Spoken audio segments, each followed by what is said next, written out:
Hello मेरे प्यारे साथियों, कैसे हैं आप सभी का स्वागत करता हूं आपके अपने YouTube channel Indian BRD classes में। और उम्मीद करता हूं कि आप सभी लोग अच्छे होंगे। मेरा नाम है शशिकांत और आज हम कवर करेंगे सूक्ष्मदर्शी तथा दूरदर्शी। यदि आप चैनल पर नए हो तो चैनल को सब्सक्राइब कर दीजिएगा और साथ ही बेल आइकन को प्रेस करके ऑल नोटिफिकेशन पर क्लिक करिएगा ताकि हमारे नए वीडियो के अपडेट्स आप तक पहुँचते रहें। और मैं चाहूँगा कि इस वीडियो को आप अपने प्यारे और भाई और बहनों में और जहाँ तक हो सके आप शेयर करिए और जल्द से जल्द मेरे साथ कॉपी और पेन लेकर जुड़ जाइए ताकि हम क्लास को जल्द से जल्द स्टार्ट कर सकें। चैप्टर का नाम है सूक्ष्मदर्शी तथा दूरदर्शी। चैप्टर को सूक्ष्म स्टार्ट करने से पहले हम आपको कुछ बेसिक जानकारी दे देते हैं।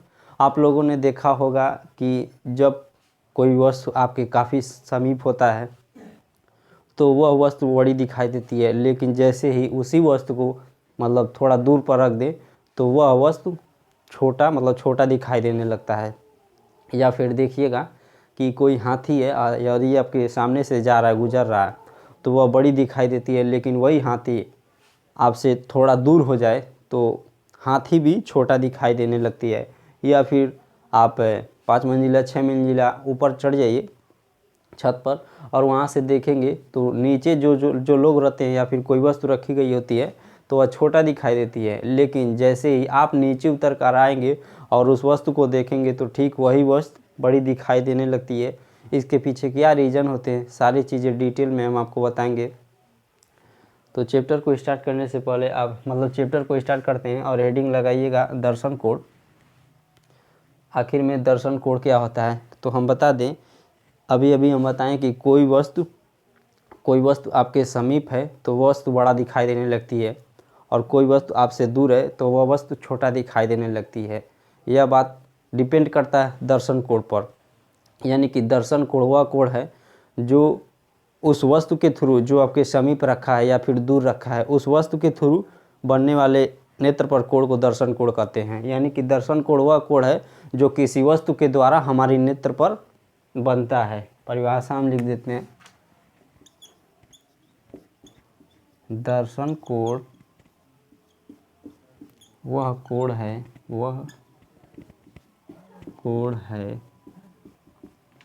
जो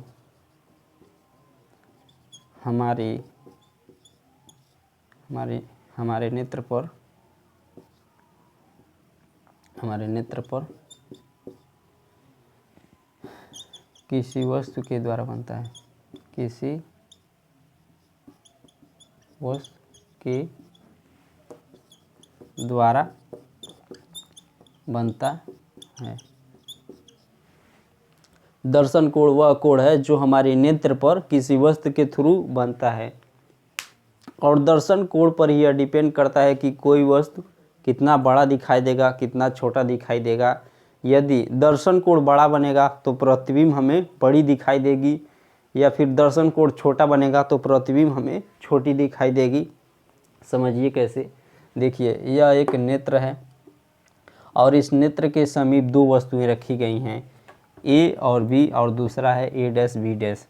ए बी इस नेत्र के समीप है थोड़ा सा और ए डैश बी डैश थोड़ा सा दूर है। देखिएगा, जब यहाँ से प्रकाश जब नेत्र लेंस हमें समीप वाली वस्तु को देखता है तो इस वस्तु के थ्रू एक नेत्र पर, इस लेंस पर कोण बन रहा है। समझिए, ये वाला कोण अल्फा कोण बन रहा है, अल्फा कोण, और इसका प्रतिबिंब रेटिना पर बन रहा है। यदि स्पिरिट इस प्रतिबिंब को हम नापें तो यहाँ से लेकर यहाँ तक इसका प्रतिबिंब बन रहा है, यहाँ से यहाँ तक अल्फा कोण बन रहा है। अब देखिए, यही वस्तु सेम साइज है और इस नेत्र से थोड़ा दूरी पर हम रख दिए हैं। यहाँ से देखेंगे तो इस वस्तु के थ्रू हमारे नेत्र पर एक कोण बन रहा है, बीटा कोण। देखिए, ये वाला बीटा कोण, बीटा जो देख रहे हैं इतना सा कोण है, यहाँ से यहाँ तक बीटा कोण है और यहाँ से यहाँ अल्फा कोण है। आप लोग देख रहे होंगे कि बीटा कोण जो है अल्फा कोण से छोटा है, यानी कि alpha is greater than beta, beta छोटा है और इस वस्तु के द्वारा यह प्रतिबिंब बन रहा है। ऐसे जा रहा है सी डी, यहाँ से यहाँ तक, यहाँ से यहाँ तक सी डी प्रतिबिंब बन रहा है। ए डैश बी डैश का। यानी कि देखिए दर्शन कोण छोटा बना है तो प्रतिबिंब हमारा छोटा बना है, दर्शन कोण अल्फा बड़ा बना है तो प्रतिबिंब हमारा बड़ा बना है। यानी कि अभी हम बताए हैं कि दर्शन कोण नेत्र पर छोटा बनेगा तो उस मतलब छोटा बनेगा तो प्रतिबिंब हमें छोटा दिखाई देगा, और दर्शन कोण बड़ा दिखाई बनेगा तो प्रतिबिंब हमें बड़ा दिखाई देगा। इस बात से मतलब इस फिगर को देखकर आप समझ सकते हैं। यह लेंस है, लेंस के समीप दो वस्तुएं एक ही साइज की रखी गई हैं, एक वस्तु को समीप रखे हैं नेत्र के और दूसरे को नेत्र से थोड़ा दूर पर। यहाँ से प्रकाश किरणें जा रही हैं तो नेत्र पर एक अल्फा कोण बना रहा है और इसका प्रतिबिंब सी और ई बन रहा है, और इसी वस्तु को नेत्र से थोड़ा सा दूर पर रख दिए तो नेत्र पर बीटा कोण बना रहा है और इसका प्रतिबिंब सी डी बन रहा है, जो कि सी ई से छोटा है।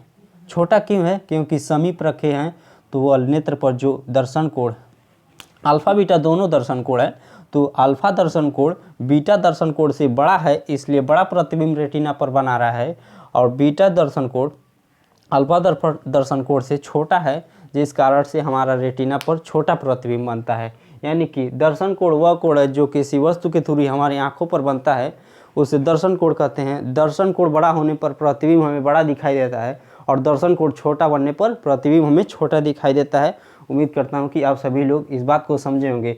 यदि आप पीडीएफ चाहते हैं तो मेरे टेलीग्राम चैनल को आप ज्वाइन कर लीजिएगा, या फिर टेलीग्राम पर जाकर डायरेक्ट सर्च करिएगा इंडियन बीआरडी क्लासेस, और वहां से ज्वाइन करके टेलीग्राम को मतलब पीडीएफ को डाउनलोड कर सकते हैं। और नेक्स्ट हेडिंग लिखिएगा सरल सूक्ष्मदर्शी।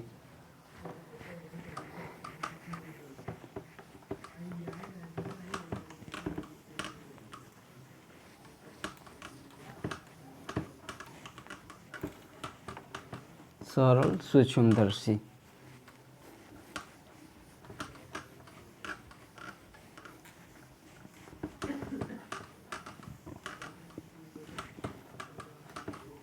कि आखिर में सरल सूक्ष्मदर्शी क्या होता है। सरल सूक्ष्मदर्शी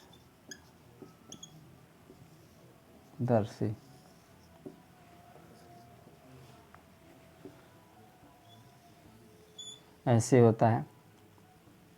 आप लोग बचपन में जब मतलब जो कापी पे मतलब कलम पेंसिल रखने वाला खरीदते होंगे तो उसमें प्लास्टिक का एक बना रहता है,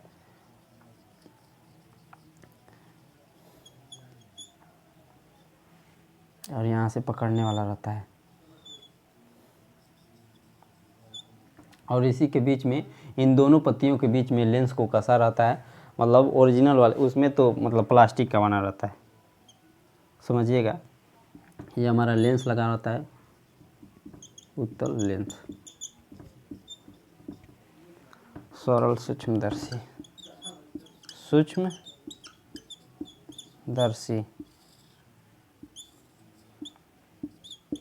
सरल सूक्ष्मदर्शी है।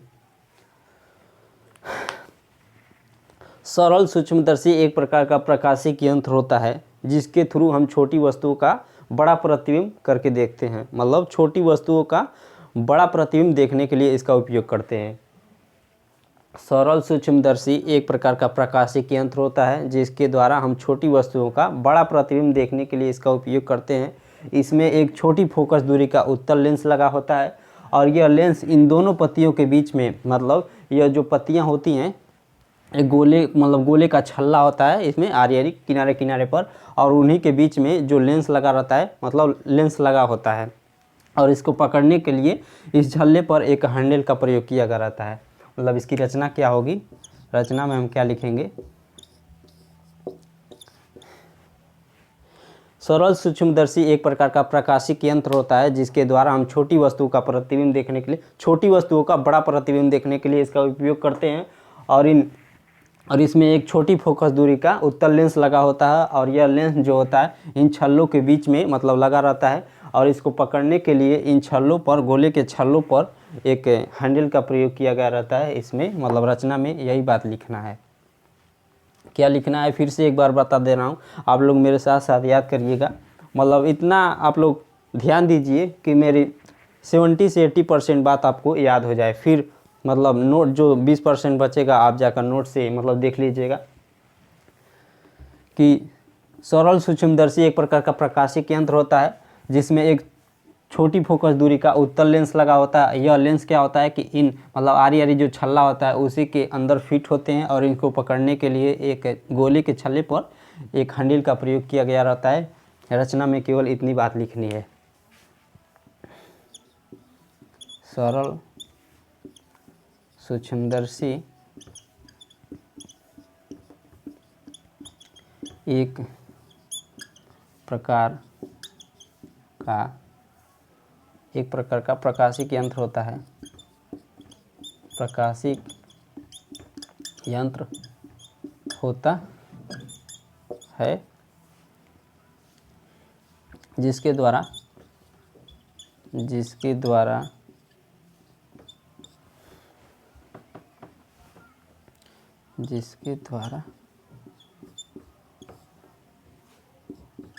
छोटी वस्तुओं का हम बड़ा प्रतिबिंब देखने के लिए करते हैं। छोटी वस्तु का बड़ा प्रतिबिंब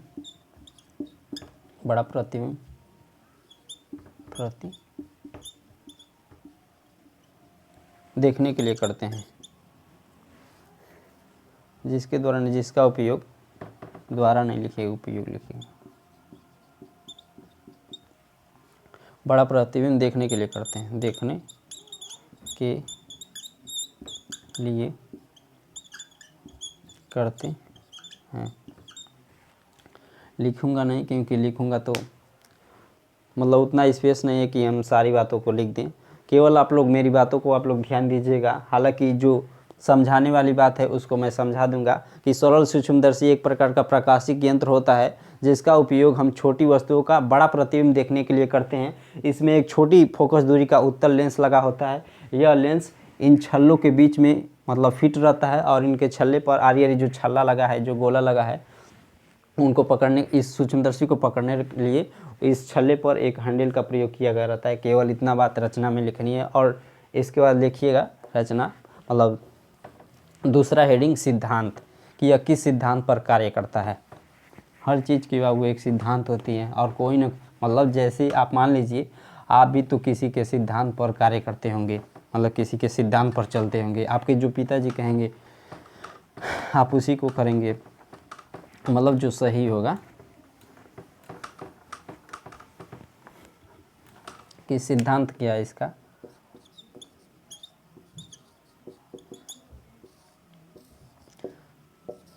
देखिएगा इसमें क्या लिखना है। देखिए, जब किसी वस्तु को मतलब इस सूक्ष्मदर्शी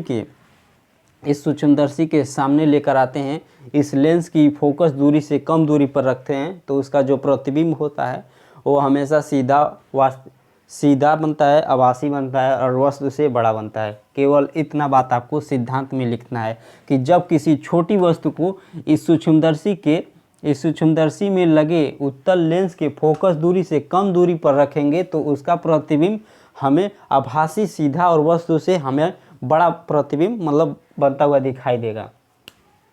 लिख दे रहे हैं, जब किसी वस्तु को लेंस के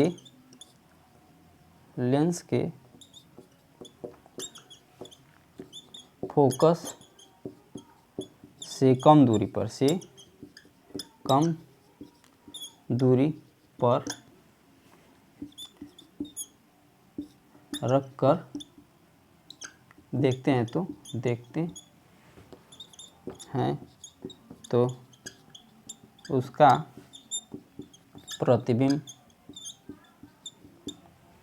उसका प्रतिबिंब आभासी, सीधा व वस्तु से बड़ा बनता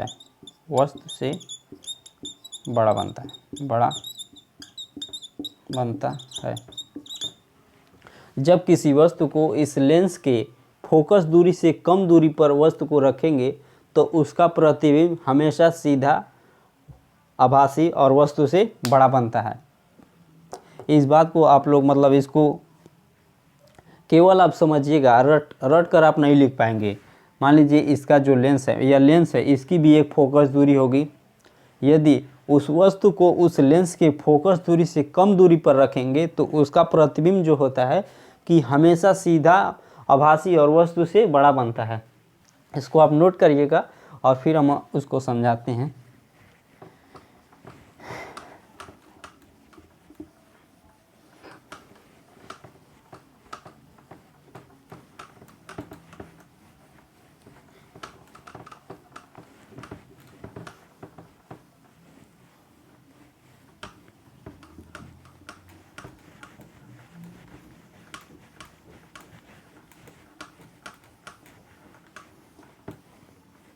सिद्धांत तो हो गया। अब इसके बाद प्रतिबिंब कैसे बनता है, हेडिंग लिखिएगा, प्रतिबिंब का बनना। प्रतिबिंब का बनना, समझिएगा। जैसे मान लीजिए यह उत्तल लेंस है, यह उसका मुख्य अक्ष है, यह फोकस दूरी 2f। यहाँ से प्रकाश किरणों को भेजेंगे तो यह मुख्य फोकस से होकर चली जाएगी, f डैश है, f से होकर चली जाएगी। और दूसरा प्रकाश किरणों को जब प्रकाशी केंद्र C से भेजते हैं तो वह अपने मार्ग में वैसे चली जाती है। और जब इन दोनों प्रकाश किरणों को पीछे बढ़ाते हैं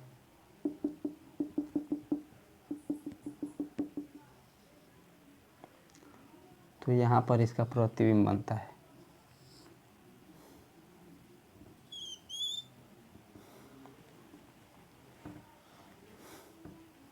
और यहाँ पर मान लीजिए हमारा मानव नेत्र है।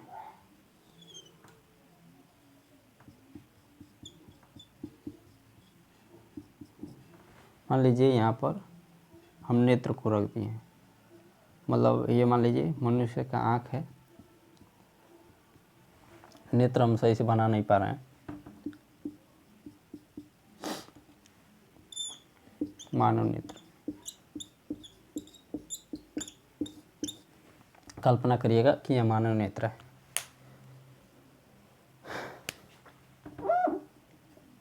इस वस्तु को,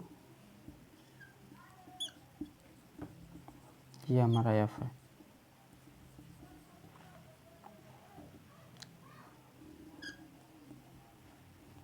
यहाँ पर वस्तु है। देखिए अभी हम बताएं कि आपको जब उस छोटी वस्तु को देखने के लिए आप लेंस और उसके फोकस के मतलब बीच में रखेंगे, यानी कि उस वस्तु को लेंस के फोकस से कम दूरी पर रखेंगे। देखिए यह लेंस है और यह इसकी फोकस दूरी है।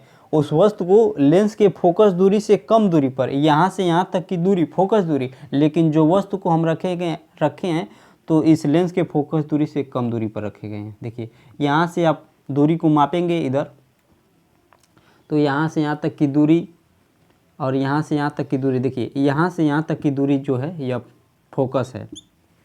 और हम वस्तु को कितना दूरी पर रखे गए हैं, यहाँ से यहाँ तक की दूरी f है और हम वस्तु को रखे हैं यहाँ तक, यानी कि इतना दूरी जो है मतलब अभी कमे पर रखे हैं।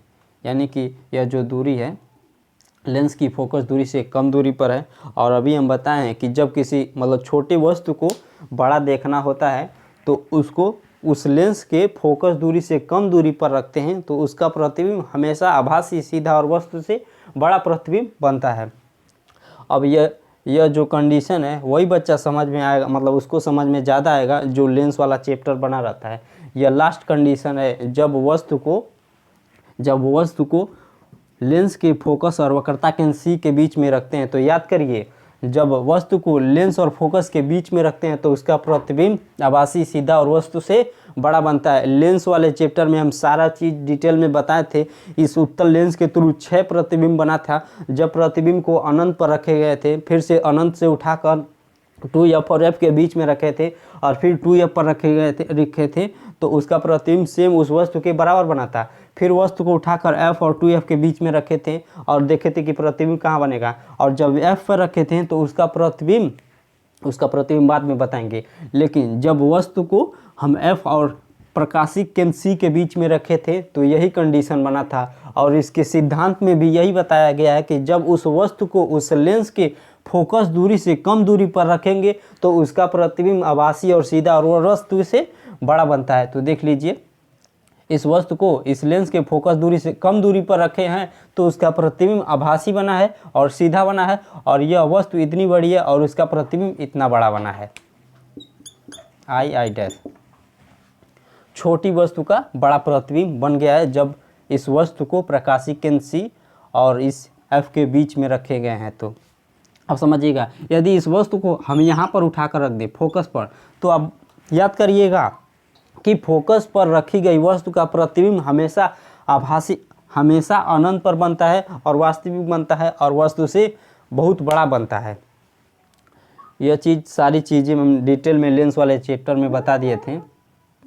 इसमें केवल यही बताना था कि सरल सूक्ष्मदर्शी के थ्रू कैसे प्रतिबिंब बनता है। सरल सूक्ष्मदर्शी के थ्रू प्रतिबिंब बनाने के लिए वस्तु को लेंस के फोकस से कम दूरी पर रखते हैं तो उसका प्रतिबिंब आभासी, सीधा और वस्तु से बड़ा बनता है। मान लीजिए यहाँ से यहाँ तक की दूरी जो है d है, यहाँ से यहाँ तक की दूरी d है।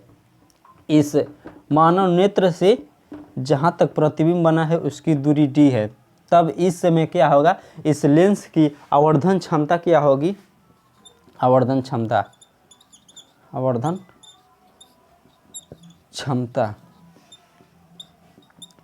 m बराबर, मतलब आवर्धन क्षमता को मैग्नीट्यूड कहा जाता है, मतलब m से प्रदर्शित करते हैं। तो m बराबर 1 + d/f। आप लोग नोट कर लीजिएगा आवर्धन क्षमता समझिएगा। यह जो यहाँ से यहाँ तक की दूरी है d है, लेकिन यह जो नेत्र होता है लेंस के काफ़ी समीप हम रखते हैं, इसलिए इस नेत्र और लेंस के बीच की दूरी को नगण्य मान लेंगे। और यहाँ से यहाँ तक की जो दूरी है लेंस से दूरी को नापे हैं तो d मतलब d। प्रत्येक दूरी को प्रकाशिक केंद्र C से मानते हैं। यह लेंस और नेत्र के बीच में काफ़ी कम दूरी रहती है, लेकिन यह दूरी यहाँ से यहाँ तक है, तो यहाँ तक की दूरी को नगण्य मान लेते हैं, उसकी दूरी को छोड़ देते हैं और पूरी दूरी d मान लिया जाता है। यहाँ से यहाँ तक की दूरी d। तो d क्या है, प्रतिबिंब और लेंस के बीच की जो दूरी है d, और लेंस f क्या है, लेंस की फोकस है 1, और m क्या है, आवर्धन क्षमता। डायरेक्ट इसमें केवल आप आवर्धन क्षमता की फार्मूला याद रखिएगा, लेकिन जब 12th वाला आपको पढ़ाएंगे तो उसमें टोटल जो फार्मूला होता है सारा चीज़ प्रूव कराएंगे और काफ़ी सारे न्यूमेरिकल भी इसमें बताए जाएंगे। लेकिन समझिएगा, यदि इसी वस्तु का जो प्रतिबिंब है काफ़ी दूर बनता है, मतलब जब अनंत पर हम रख देते इस वस्तु को उठाकर फोकस पर रख देते हैं तो उसका प्रतिबिंब जो होता है कि अनंत पर बनता है। और उस समय क्या होता है कि जो हमारा नेत्र होता है काफ़ी शांत होता, कोई जोर ज़बरदस्ती नेत्र पर नहीं होता, तनाव मुक्त होता। तो उस समय क्या होता कि जो आवर्धन क्षमता होती है घट जाती है, m बराबर d/f हो जाता है। m बराबर 1 + d/f कब होगा, जब आप वस्तु को लेंस के फोकस से कम दूरी पर रखेंगे तब उसका आवर्धन m बराबर 1 + d/f होगा। लेकिन जब इसी वस्तु को आप इस लेंस के फोकस पर रख देंगे तो उसका प्रतिबिंब काफ़ी दूर यानी कि अनंत पर